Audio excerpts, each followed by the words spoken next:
मेरे प्रिय विद्यार्थियों, सुप्रभात। केमिस्ट्री क्लास में आपका स्वागत है। आज का जो लेक्चर है उसमें आपको अफबाओ प्रिंसिपल, थोड़ा सा मैं यहाँ बड़ा कर रहा हूँ। यहाँ पे आपको अफबाओ प्रिंसिपल के बारे में सिखाया जाएगा। क्या होता है अफबाओ प्रिंसिपल, उसकी डेफिनेशन यहाँ पे लिखी गई है, आप इसको देख लीजिए। लिख रहा है the aufbau principle says that electrons will fill up.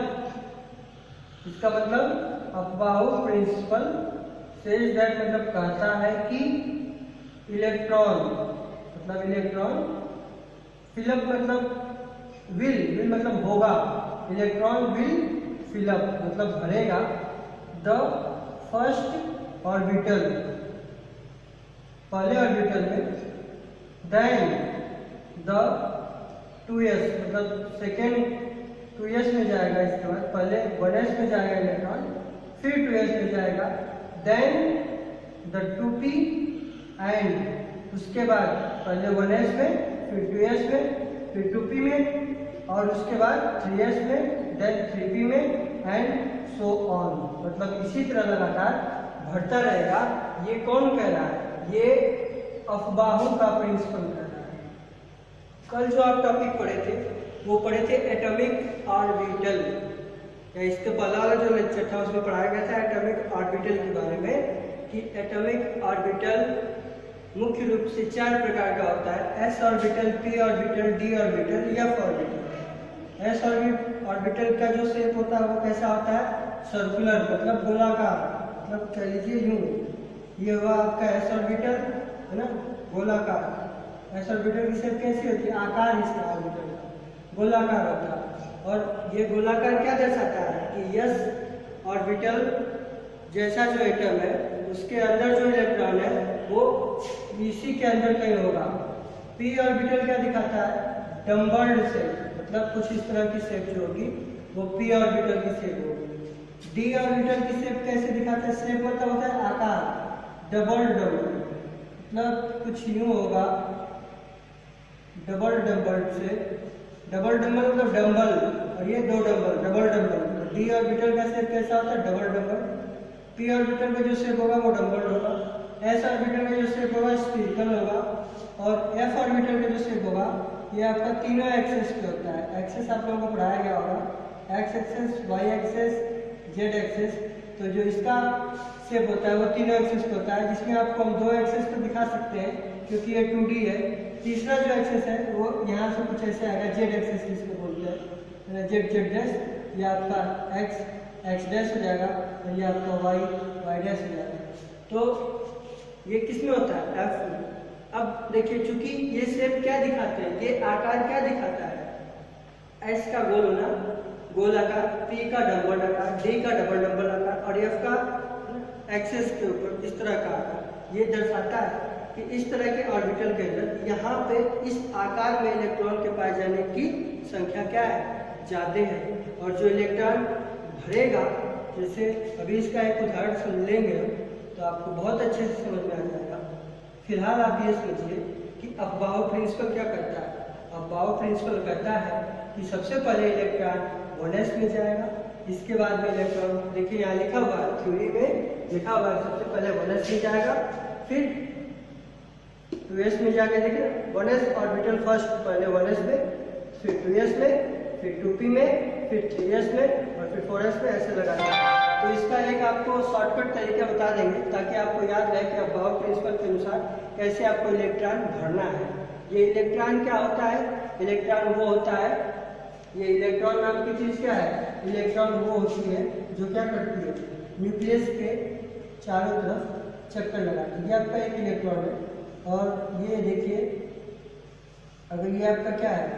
Nucleus है, केंद्रक जिसको आप बोलते हैं, तो इस केंद्रक के चारों तरफ ये इलेक्ट्रॉन क्या है? चक्कर लगाता है और इसको हम क्या बोलते हैं? एटम बोलते हैं। और इसी एटम से ही लिया गया ये टॉपिक और इसका नाम क्या देगा, एटॉमिक ऑर्बिटल। मतलब कि ये इलेक्ट्रॉन कहाँ होगा, किस रूप में होगा, गोल। ये पूरा क्या एक एटम है, मान लीजिए इसको ये एक हाइड्रोजन एटम H, तो हाइड्रोजन में कितने इलेक्ट्रॉन होते हैं, एक। तो हाइड्रोजन का ये हो गया न्यूक्लियस और ये हो गया इसका एक इलेक्ट्रॉन। तो चूंकि अब एक इलेक्ट्रॉन है, अब इसको अबाव प्रिंसिपल के हिसाब से देखेंगे कि जो हाइड्रोजन एटम इसका एक इलेक्ट्रॉन है, तो इसका अगर इलेक्ट्रॉनिक कॉन्फ़िगरेशन लिखना हो, है ना, इलेक्ट्रॉनिक कॉन्फ़िगरेशन लिखना हो अबाव प्रिंसिपल के अनुसार, अगर इसके इलेक्ट्रॉन को भरने हो तो सबसे पहला इलेक्ट्रॉन किस में आएगा, 1s में। तो यहाँ पे सबसे पहले इलेक्ट्रॉन किस में आ जाएगा, 1s1। ऐसे कुछ लिखते हैं। तो ये क्या आ गया, हाइड्रोजन का इलेक्ट्रॉनिक कॉन्फ़िगरेशन क्या आ गया, 1s1, यानी कि हाइड्रोजन के पास एक इलेक्ट्रॉन है, वो किस में आएगा, सबसे पहले सबसे पहला इलेक्ट्रॉन किस में आएगा, 1s1 में आएगा। इसके बाद में किस में आएगा, इसको बाद में बताया जाएगा, पहले आप इतना बस समझिए।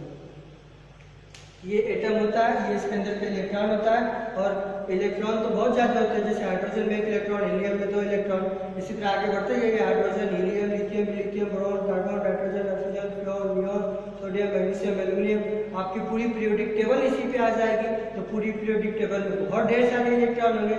जब बहुत ढेर सारे इलेक्ट्रॉन होंगे तो उनको भरने के लिए एक रूल की जरूरत पड़ती है कि कौन सा इलेक्ट्रॉन किस घर में जाएगा, एक रूल की जरूरत पड़ती है। तो उस रूल को किसने दिया है, अबाव प्रिंसिपल ने उस रूल को दिया है कि कौन सा इलेक्ट्रॉन किस में जाएगा और उसके बाहरी कक्षा में या बाहरी सेल में कितने इलेक्ट्रॉन होंगे, ये अबाव प्रिंसिपल आपको बता देगा। ठीक, बाकी आपको ये ऑर्बिटल बता दिए गए, इसकी शेप बता दी गई। अब इसके बाद इसी पे आगे बढ़ते हैं और हम सीखेंगे कि जो एटम है, पीरियोडिक टेबल में बहुत ढेर सारे एटम होते हैं, उनके पास बहुत ढेर सारे इलेक्ट्रॉन होता है, लेकिन कैसे उनको अबाव प्रिंसिपल के अनुसार एक दूसरे ऑर्बिटल में भरा जाता है, उसके बारे में पढ़ेंगे। आइए चलिए पढ़ते हैं उसके बारे में।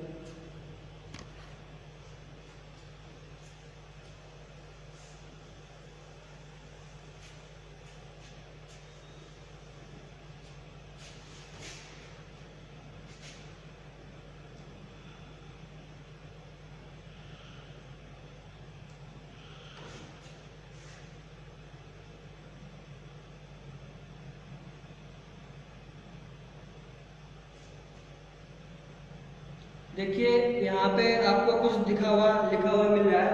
इसमें आपको 7 की तरह तीर का निशान बनाया हुआ मिल रहा होगा, है ना, ऐसे फिर ऐसे फिर ऐसे। देखिए तीर का निशान मतलब नीचे आ रहा है, फिर इधर से फिर इधर, फिर इधर से फिर इधर, फिर इधर से फिर इधर। ठीक, इस तरह का कुछ आकार आपको मिल रहा होगा।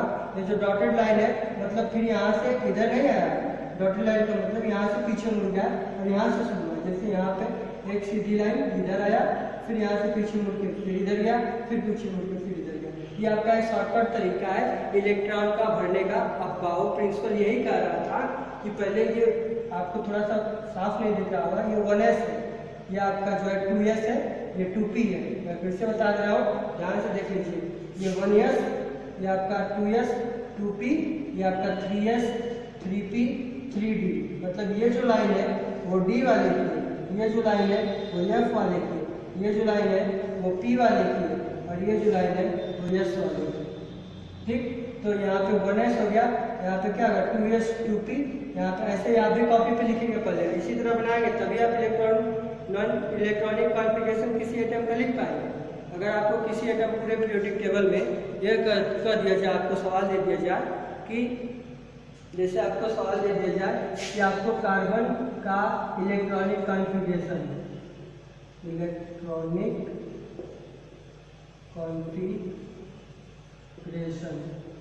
किसका, कार्बन का, तो आप सबसे पहले इसका एटॉमिक नंबर बताइए। कार्बन का कितना होता है, एटॉमिक नंबर है तो 1 नंबर। कार्बन का एटॉमिक नंबर कितना होता है, 6। ठीक, तो आप इसका इलेक्ट्रॉनिक कॉन्फ़िगरेशन आप पूरे पीरियोडिक टेबल में किसी का भी इलेक्ट्रॉनिक कॉन्फ़िगरेशन लिखने के लिए आ जा रहा है तो आप अबाव प्रिंसिपल का यूज करेंगे और ये उसका इलेक्ट्रॉनिक कॉन्फ़िगरेशन लिख देंगे। तो सबसे पहले आप देख लीजिए, आप अबाव प्रिंसिपल का डेफिनेशन पढ़े हैं, कैसे भरा जाता है उसको देखिए। सबसे पहले इलेक्ट्रॉन जो आता है 1s में आता है, इसके बाद 2s में आता है, फिर 2p में जाता है। देखिए यहाँ पे लिखा 1s, फिर इधर से आया किसमें, 2s में, फिर किसमें गया 2p में, फिर किसमें आएगा 3s में, फिर पीछे जाएगा इसमें 3p में, फिर नीचे आएगा 4s में, फिर यहाँ से किधर जाएगा 3d में, फिर कहाँ आएगा 4p में, फिर कहाँ आएगा 5s में, फिर कहाँ जाएगा, यहाँ से घूम के कहाँ जाएगा इसमें, ये कितना है और 4D है। फिर इसके बाद कहाँ है 4P में, सॉरी 5P में, फिर इसके बाद कहाँ है 6S में। यानी कि आपका एक आकार है।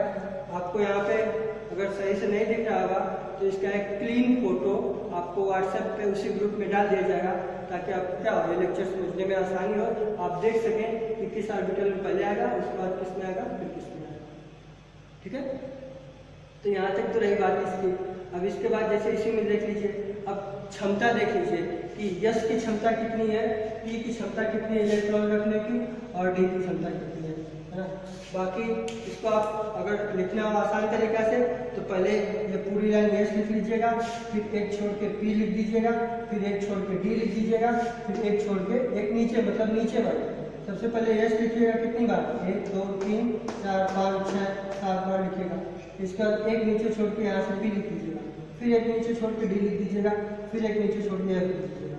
और इसके बाद ये वाली लाइन 1, ये वाली लाइन में 2 2, इस वाली लाइन में 3 3 3, इस वाली लाइन में 4 4 4, इसमें 5 5 5, और नीचे 6 6 6, और उसके नीचे 7, ऐसे लिख के और ऐसे ऐसे तीर का निशान बना दीजिएगा। इतना बस बना दीजिएगा। इतना चार्ट आप बना देंगे तो आप समझिए कि इलेक्ट्रॉनिक कॉन्फ़िगरेशन लिख देंगे। ठीक, कैसे हम कर रहे हैं, ये चार्ट बना देख के लिख देंगे। आइए देखिए, जैसे आपको लिखना है किसका है, कार्बन का, तो सबसे पहले तो आप ये डिसाइड करिए, आपको ये पता होना चाहिए, क्या पता होना चाहिए कि किस में कितना इलेक्ट्रॉन जा रहा है। एस में ज़्यादा से ज़्यादा 2 इलेक्ट्रॉन रह सकता है ना, पी में ज़्यादा से ज़्यादा 6 इलेक्ट्रॉन रहता है, और डी में ज़्यादा से ज़्यादा 10 इलेक्ट्रॉन रहता है। ठीक, इससे ज़्यादा इलेक्ट्रॉन होगा तो वो अगले घर में चला जाएगा। मतलब इस घर की क्षमता कितनी है, जितने भी यश है, इस पूरे यश जो है इसके घर की क्षमता कितनी है, तो ये जो पूरा पी है इस घर की क्षमता कितनी, इलेक्ट्रॉन रखने की क्षमता 3 और सॉरी 6, और डी वाला जो घर है इसके इलेक्ट्रॉन रखने की क्षमता 10।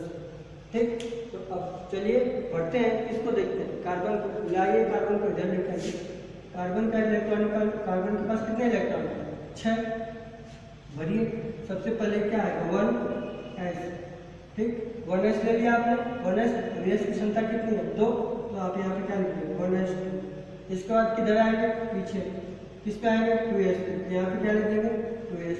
इसमें कितने इलेक्ट्रॉन बढ़ेंगे, अब यस का तो ये पूरा ब्लॉक जो है वो 2 ही इलेक्ट्रॉन, इसमें फिर से कितने बढ़ जाएंगे 2। तो देखिए 1s में कितने आ गए इलेक्ट्रॉन 2, यानी इसमें 2 इलेक्ट्रॉन कार्बन के बढ़ गए। इसके बाद बचे कितने, 6 थे, 2 यहाँ भर गए, बचे 4, तो उसमें से भी 2 यहाँ भर गए, लेकिन फिर भी अभी बचे हैं। चूंकि कार्बन के पास 6 इलेक्ट्रॉन है, जब हम रास्ते में भरने चले तो इसी रास्ते से भरते हुए चलेंगे, तो यहाँ पे भर दिए 2, यहाँ पे भर दिए 2, और इसके बाद फिर अभी भी इलेक्ट्रॉन बचा तो फिर आगे बढ़ेंगे, जब खत्म हो जाएगा तो छोड़ देंगे, नहीं खत्म होगा तो भरते जाएंगे। अब यहाँ पे 2 बढ़ गए, यहाँ पे 2 बढ़े, फिर आगे बढ़े तो रास्ता इधर से ऐसे, यानी कि इसमें आ जाएगा 2। ठीक, अब इसकी पी की क्षमता कितनी है, पी की क्षमता 6 है, लेकिन अभी फिलहाल में 2 है, तो चलिए ठीक है 2 ही सही। अब पी से वापस यस में कब आएगा, 3s में तभी आएगा जब पी का जो 2 इलेक्ट्रॉन है यहाँ पे कितना हो जाए, यहाँ पे जब 6 से ज़्यादा इलेक्ट्रॉन होगा तब ये इसमें आएगा, नहीं होगा 6 से ज़्यादा तो इसमें। तो यानी कि अभी 2 2 4 2 6, यही तो कार्बन का इलेक्ट्रॉन क्या हो गया, खत्म हो गया। तो इसका अगर आप बाबा प्रिंसिपल के हिसाब से कॉन्फ़िगरेशन लिखेंगे तो क्या लिखेंगे कि 1s2 2s2, और इसके बाद अगला किस में गया 2p2। ये हुआ आपका इलेक्ट्रॉनिक कॉन्फ़िगरेशन इसका। इसी को आपको एक प्रिंटेड चित्र के रूप में दिखाया है, मैं दिखा रहा हूँ आपको उसे, क्योंकि हम सेव करके रखे हैं तो इसे आपको दिखा दे रहे हैं।